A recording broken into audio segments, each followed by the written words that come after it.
बहुत बहुत स्वागत है आज के सामुद्रिक शास्त्र की विशेष चर्चा में। देखिए, हम लोग लगातार अध्यात्म और ज्योतिष के विभिन्न बिंदुओं पर हम लोग चर्चा करते हैं। देखिए, सामुद्रिक शास्त्र यानी शारीरिक बनावट संरचना में हम एक एक शरीर के अंगों की बात करें या फिर अंगों पर होने वाले कुछ प्रमुख चिन्हों की बात करें, वो सभी सामुद्रिक शास्त्र के अंतर्गत आते हैं और उसमें हम खासकर उनके बारे में समझते हैं। उंगलियों की बनावट, हाथों की रेखाएं, मस्तिष्क की रेखा, प्राचीन विधाएं। नारद जी ने मां पार्वती के हाथों को देखकर ही कहा था कि आपके हाथों पर वह लकीर है कि आप अपने जीवन को कैसे जिएंगी और आपको खासकर जो पति मिलेगा वो कैसे मिलेगा। इस बात का संकेत हिमालय राज के यहाँ जाकर के नारद जी ने हस्तरेखा और मस्तिष्क रेखा तक देख करके पहले ही निर्णय बता दिया था। खैर, मैं आज उसी सामुद्रिक शास्त्र की एक विशेष चर्चा में, उस श्रृंखला में आज भौहों की बात करूंगा, आपकी आईब्रो।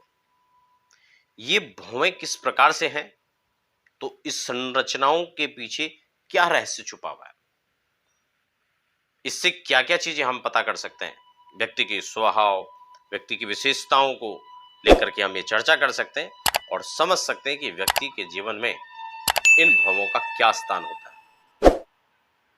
तो हम समझ लें इस बात को कि सामुद्रिक शास्त्र में जो भौहें होती हैं, क्योंकि आपने अलग अलग प्रकार से आईब्रो देखी होंगी। आजकल तो उसको लोग कहीं ना कहीं धागे से या फिर वो अलग अलग जो भी उसको ब्यूटिशियन वाले अपने हिसाब से सजाते हैं, लेकिन जो प्राकृतिक है वो कैसे हो, तो उनका क्या फल होता है। खासकर मैं मुख्य रूप से तीन चार जो उसके मुख्य प्रकार हैं उसकी चर्चा यहाँ पर आज के कार्यक्रम में करूंगा। देखिए, एक भौं होती है टेढ़ी मेढ़ी भौं, एक चौड़ी भौं होती है मोटी भौं। जो मोटी भौं होती हैं, चौड़े होते हैं, ऐसे भौं वाले व्यक्ति जो हैं अपने जीवन काल में बड़े स्ट्रिक्ट देखे जाते हैं। क्रोध के मामले में उनको क्रोध भी ऐसे लोग काफी करते हैं, क्रोधी होते हैं। अपने कार्य को लेकर के कुशल होते हैं, दक्षता देखी जाती है, चालाक चंट उनको कहा जा सकता है, कुशलता उनके अंदर देखी जा सकती है। और अपने काम को निकालने का इनके अंदर एक अच्छी कला होती है, एक खूबी होती है इनके अंदर। दूसरा एक चीज और आपने देखा होगा कि ये समय के अनुसार ढल जाते हैं। धन कमाने के प्रति लालसा, उसके लिए संघर्ष करना, उसके लिए कार्य करना, वो भी ऐसे लोगों में काफी अच्छा खासा देखा जा सकता है जिनकी मोटी मोटी भौं होती है।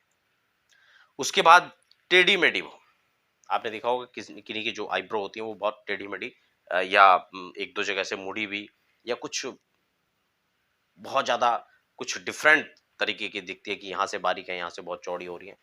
ऐसे लोगों के जीवन काल में टेढ़े मेढ़े भौं जिनके होती हैं, उनके जीवन काल में संघर्ष देखा जाता है। मेहनत ऐसे लोगों को बहुत करना पड़ता है, परिश्रम करना पड़ता है और अलग अलग प्रकार की चुनौतियां इनके जीवन काल में देखी जाती हैं। चुनौतियों से भरा इनका जीवन होता है। तो ये खासकर इन लोगों के जीवन काल में देखा जाता है, चुनौतियां। उसके बाद अगर हम बात करें आयु की, आयु के परिप्रेक्ष्य में देखा जाए तो लंबी आयु ऐसे लोग पाते हैं, जीवन ऐसे लोगों का लंबा देखा जाता है। तीसरी भौं की अगर हम बात करें तो दोनों भौं के बीच में काफी अच्छा रिक्त स्थान, और कुछ लोगों के रिक्त स्थान नहीं होता है। तो इसका क्या रहस्य है, इसको भी थोड़ा हम समझ लेते हैं। देखिए, जिन लोगों के दोनों भौं के बीच में कुछ रिक्त स्थान होता है, ऐसे लोग बड़े स्पष्टवादी होते हैं, स्त्रीक ऐसे लोग होते हैं। लेकिन वफादारी के मामले में देखा जाए तो ऐसे लोग वफादार भी होते हैं। सिद्धांत और सिद्धांतिक मतों पर चलने वाले ऐसे लोग देखे जाते हैं। उस सिद्धांतों को तजुब्बो पहले देते हैं, उसको महत्व पहले देते हैं। एक भौं होती धनुषाकार, जो धनुष की तरह यूं नीचे की तरफ पुड़ी होती है। ऐसी जो भौवें हैं वो बहुत शुभ मानी जाती है।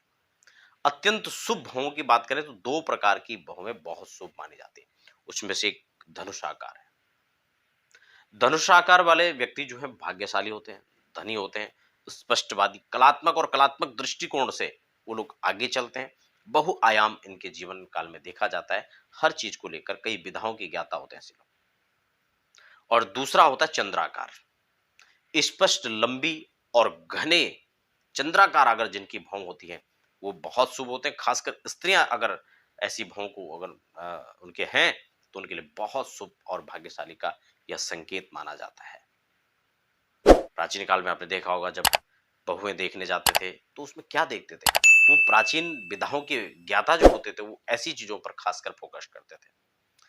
तो इस प्रकार के जो भाव होती हैं वो व्यक्ति स्पष्ट, स्वाभिमानी, पारदर्शिता रखने वाले, वफादारी करने वाले, धन के मामले में अत्यंत धनी, भाग्यशाली और बहुकलात्मक दृष्टि से आगे बढ़ने वाले और कई कलाओं के, संगीत के इसके प्रेमी माने जाते हैं ऐसे लोग।